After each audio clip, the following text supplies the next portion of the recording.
Hello student, career academy Prayagraj में मैं अरविंद विश्वकर्मा आप लोगों का एक बार फिर से बहुत बहुत स्वागत करता हूं। स्टूडेंट, अभी तक हम लोगों ने केवीएल के बारे में पढ़ा।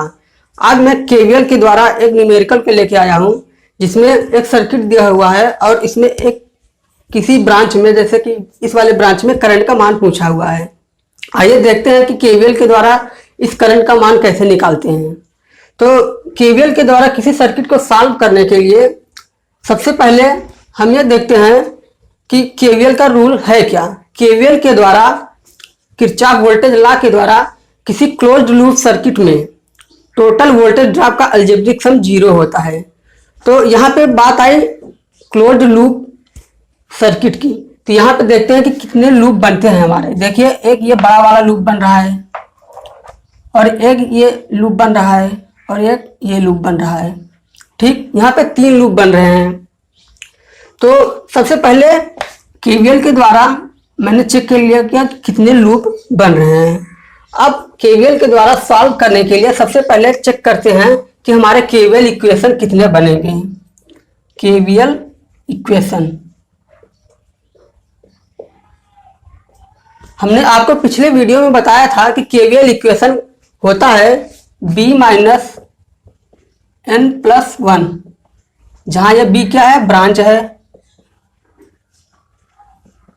n नोड है। ठीक, अब बात ये आती है कि ब्रांच और नोड क्या होता है। ये सारी चीजें मैंने पिछले वीडियो में बता चुका हूं आपको। ये ब्रांच होता है दो नोडों के बीच का कनेक्शन पाथ।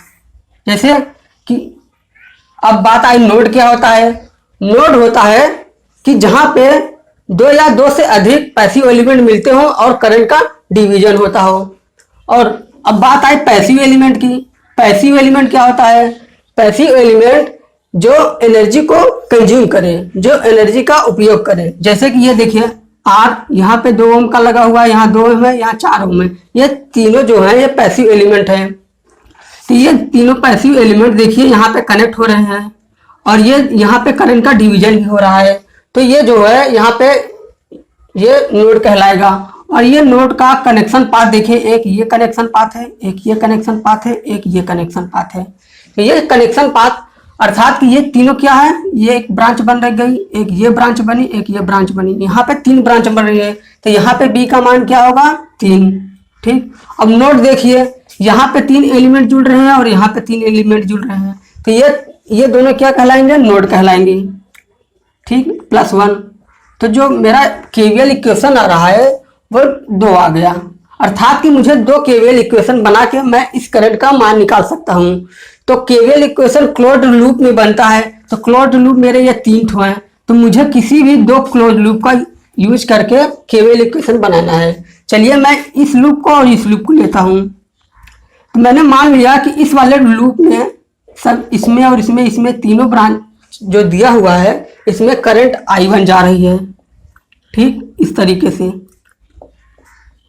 ठीक, और इस वाले लूप में मैंने मान लिया कि करंट I2 जा रही है इस डायरेक्शन में। ठीक, तो लूप फर्स्ट ये हो गया, लूप सेकंड हो गया। अब देखिए यहाँ से करंट I1 गई, इस नोड पे आई, फिर यहाँ से I2 चली गई, अर्थात यहाँ पे करंट डिवीजन हो गया। इसी तरीके से यहाँ पे भी करंट डिवीजन हो गया। अब आइए केवीएल लूप फर्स्ट में केवीएल अप्लाई करते हैं।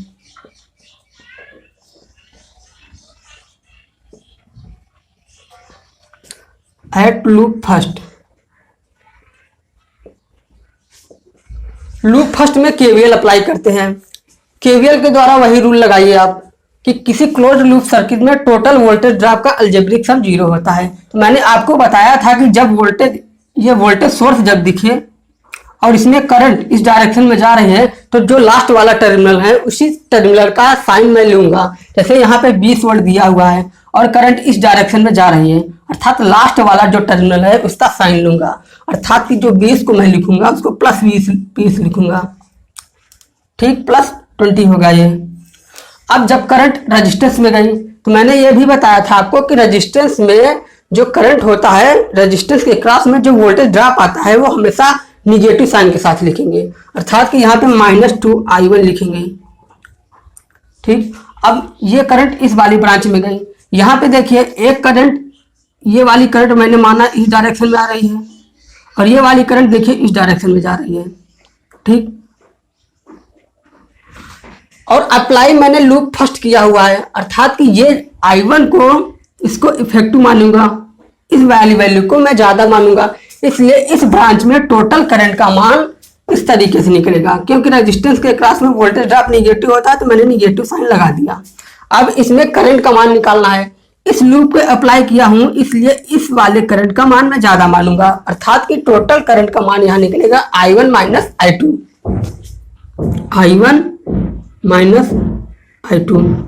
ये टोटल करंट इस रजिस्टेंस में निकल रहा है और इसमें रजिस्टेंस का मान दिया हुआ है 2, ठीक।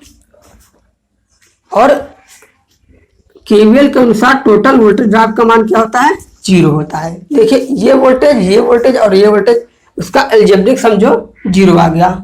तो इसको थोड़ा सा और सॉल्व कर लेते हैं। ये 20 minus 2I1 minus 2I1 plus 2I2 equal to 0।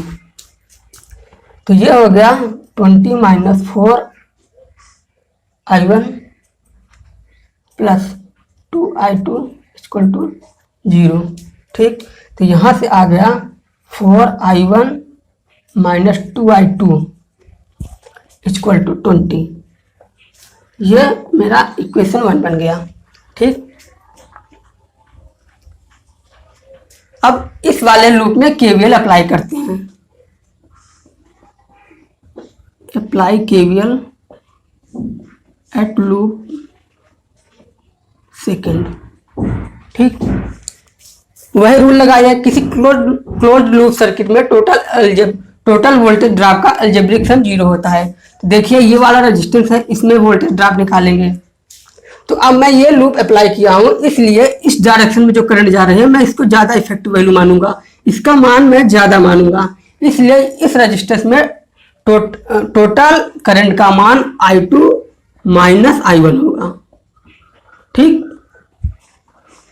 फिर ये I2 करंट इस वाले रेजिस्टेंस में गई। और ये भी है कि रेजिस्टेंस के क्रॉस में जो वोल्टेज ड्रॉप होता है ऑलवेज नेगेटिव साइन के साथ लिखते हैं।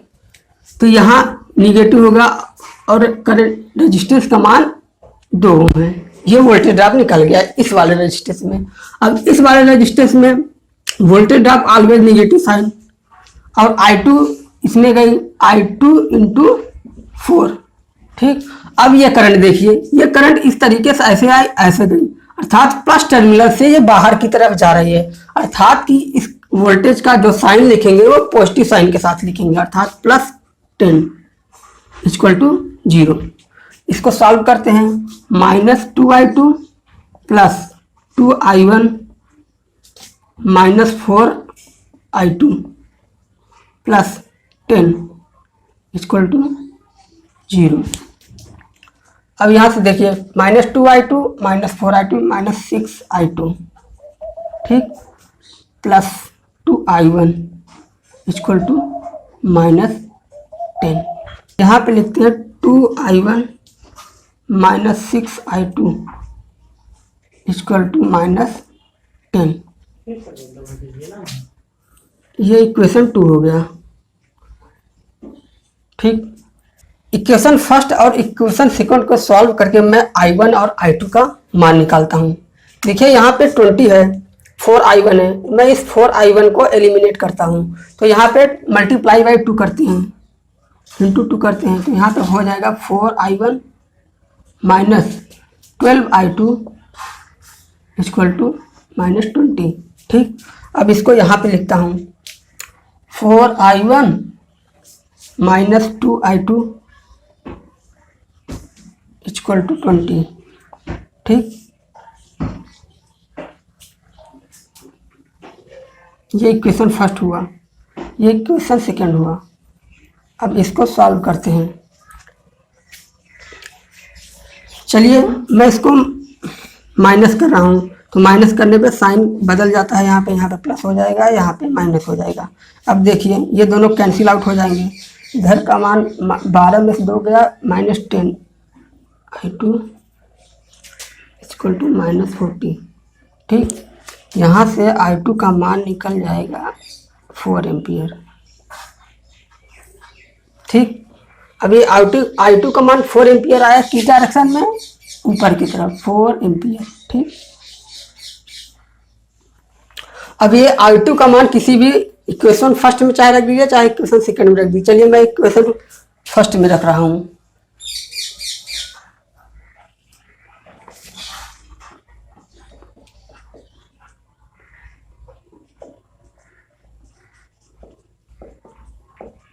I2 को वैल्यू इक्वेशन फर्स्ट में रखते हैं। 4I1 -2 इंटू I2 का मान है 4 इक्वल टू 20। ठीक। 4I1 -8 equal to 20। 4I1 equal to 28। I1 equal to 7। ये I1 का मान मैंने नीचे की तरफ माना हुआ है, अर्थात ये इसका मान आएगा 7 एम्पियर। ठीक। अब देखिए, अब करंट I का कैलकुलेट करते हैं। I बराबर हो जाएगा, देखिए ये डाउनवर्ड डायरेक्शन में 7 एम्पियर है, ये अपवर्ड डायरेक्शन में 4 एम्पियर है। तो जो I का मान आएगा इस वाली ब्रांच में, जो करंट आएगा रिजल्टेंट करंट क्या आएगा, जो ज्यादा होगा, अर्थात I बराबर I1 और I2 का डिफरेंस होगा, क्योंकि एक का डायरेक्शन नीचे है, एक का डायरेक्शन ऊपर है, तो जो भी बड़ा होगा उसी से मैं घटा दूंगा। जैसे कि I1 का मान ज्यादा है, अर्थात कि ये जो आएगा I1 माइनस I2 करेंगे, क्योंकि I1 का मान ज्यादा है, अर्थात I1 बराबर 7 दिया हुआ है और I2 बराबर दिया हुआ है 4, तो इसका मान आ गया 3 एम्पियर। ठीक। और ये किस डायरेक्शन में है 3 एम्पियर, डाउनवर्ड डायरेक्शन में है, अर्थात नीचे की तरफ है।